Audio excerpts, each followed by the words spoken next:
Hey there.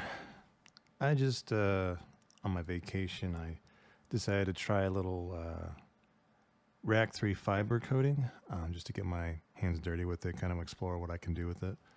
And the idea that inspired me to kind of start working on this is just a little game, a really simple game where you just control a ship and the ship goes to ports to trade potentially. I haven't gotten that far, obviously, but this is like just the basics of that system. So the idea is you press up or W, and you can see in the upper left here that the sail is being raised. Not quite enough. It's around 0.7 that it starts to move. There we go. And then as you can see, I can control my rudder left to right. And that whenever I pass through one of these squares, which is a port, you hit a goal. There's like a trigger event for the collision. You'll also notice that the plane that this all sits on is wavy, and I'll show you how that's working in a moment. So that's the gist. You can just control your little ship this way. I also have a button that when I press R resets the position because that was useful for testing. So the way I accomplished this was by setting up a React 3 Fiber app. This is a Next.js application. All the routing and all that, this is a app router type of application. And most of the work is done in the viewport component here. So this might be not the best way to organize it necessarily, but I kind of made it easy on myself to just put it all in one spot there. As you can see, there's a couple components in here just built in, so I can just quickly go back and forth for details. But this is the basics. I have a test HUD component, which is defined at the bottom down here. All it is a div that overlays in the upper left, and then just updates with values that I use in the ship store. The ship store is I use Zustan for this. It's actually pretty handy. Big kudos to Kevin on my team for exposing me to this because I really found this easy to use compared to other store frameworks that I've used in the past. So big win there. And as you can see here, I just have some values that I want to be shared from component to component, and the ability to set the sail and rudder and also reset. So that's all that's there, and we can go over to the viewport again. So that's being used there. And then I have a navigational controls component. And this is how React 3 Dry. Dray is like a framework that enhances your ability to do things in 3JS, basically. I believe Dry is like German for three. That's kind of why it's called that.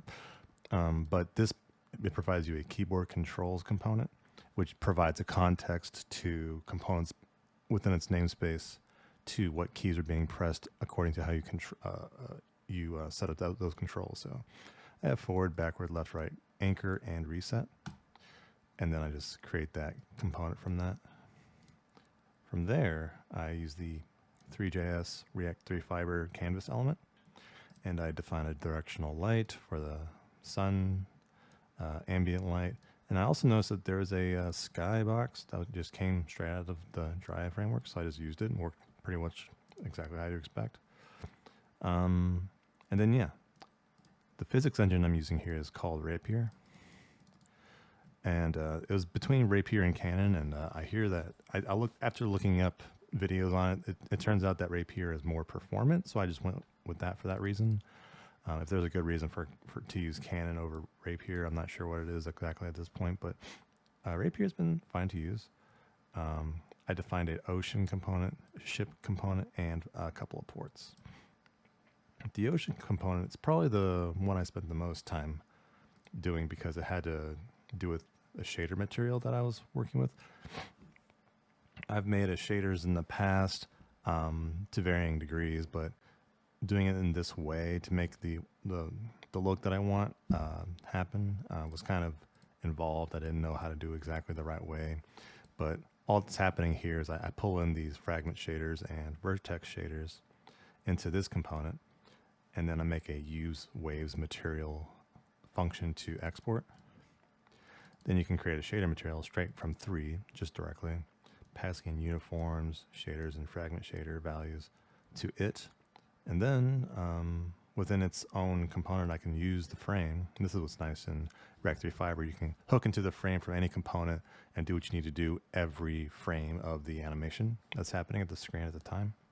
And this is how you would update the uniforms for the iTime value, for instance, in this case, because I use those in the vertex shader. So iTime is being used here. And then I followed some examples. Copilot was really useful in getting me started here, and I found some examples online as well.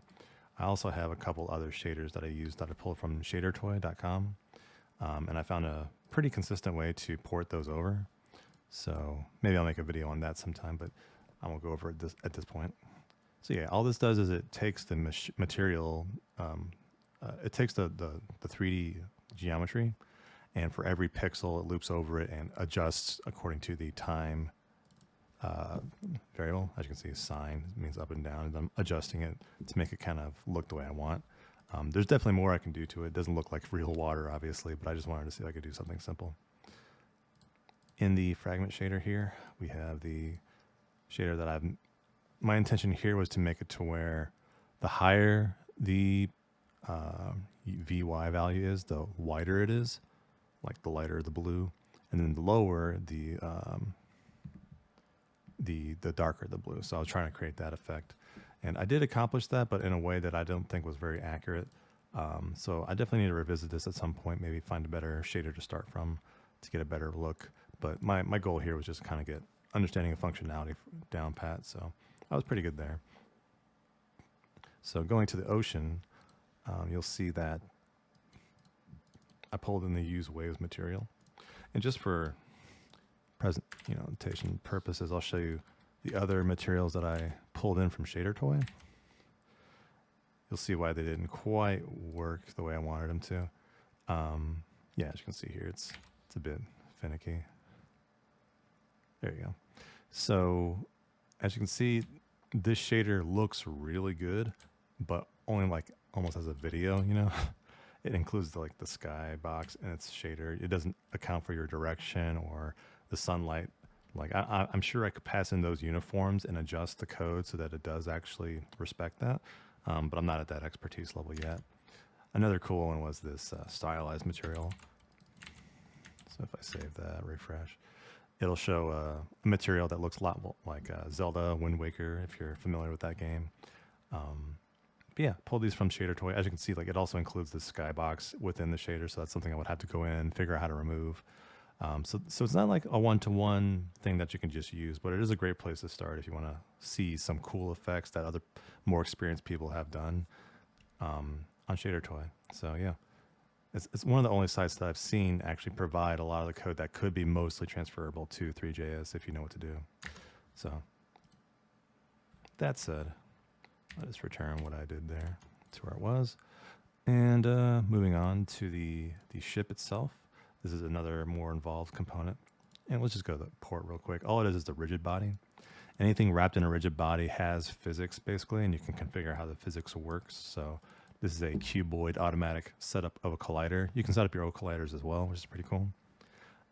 Sensor is a setting that tells the engine that don't actually trigger collisions, but just fire an event when an intersection happens, and that's where this goal is fired. And then all I'm doing is setting up a box geometry within the mesh and setting a color to red. So this is how you define meshes and their geometry and the kind of materials you want to use. And I'm sure a whole lot more, but yeah, that's the easiest 1, 2, 3, how it works. I also noticed that a lot of things that wrap these types of components should probably have the same property types for them, because you're usually going to be spreading them onto those. So if you ever want to compound things deeply, I'm sure that gets a lot more confusing. So maybe it's better to just keep things as simple as possible and keep them separate, and then compose at the top level is my guess. So onto the ship, I'm doing a lot of things here. I'm using multiple use frames. This made it easier to kind of separate the logic for camera positioning, ship controls, propulsion, and turning. Once I was able to do this, it was just nicer to know that, okay, it's not the code up here that's messing with the code down here, and so on and so forth. All this is a lot of usage of math and all that, but which you'll notice that I'm using the typical React method of using set state. But here I'm using the use ship store from Zustand. So I'm able to set the rudder and sail values from this frame. And as you can see, like as you hold backward or forward from that navigation controls provider, it's providing you the ability to just set those values and make sure that any other component that listens to that can just use the value at that time. So very nice way to share this state across these components as needed.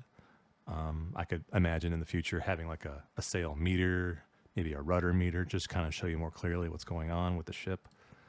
Yeah, and just using all those, and it's all just separated out state. And here's the reset button, takes you back to the middle and resets all the forces.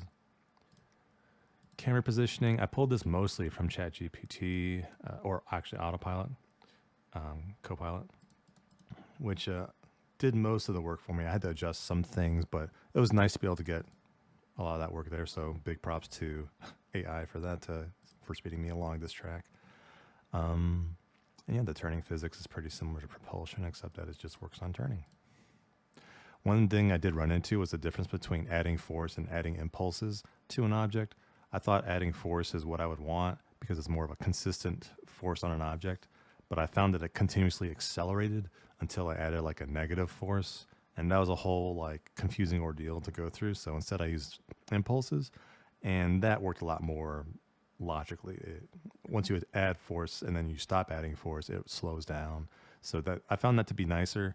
I'm not sure if there's a case that makes more sense for add force, like if it's just like a one-time thing maybe. I'm not sure if that's the case, but yeah, that worked out better for me at least. And then here's the actual ship geometry basically. So I set up a camera. I put it around in a group so that they're associated to each other. And then I made sure that the component passes group props. So that's kind of a pattern that I noticed, that you know, when you're working with something like perspective camera, there will be perspective camera props usually, something like this. That's what I found at least. So yeah, I made some adjustments to the rigid body a little bit. I used ref so I could use the reference for rigid body ref where I needed to. The geometry is obviously just a box. Later on, it could be a Three.js model or something like that. Made it orange. And then here you can see I commented out some things.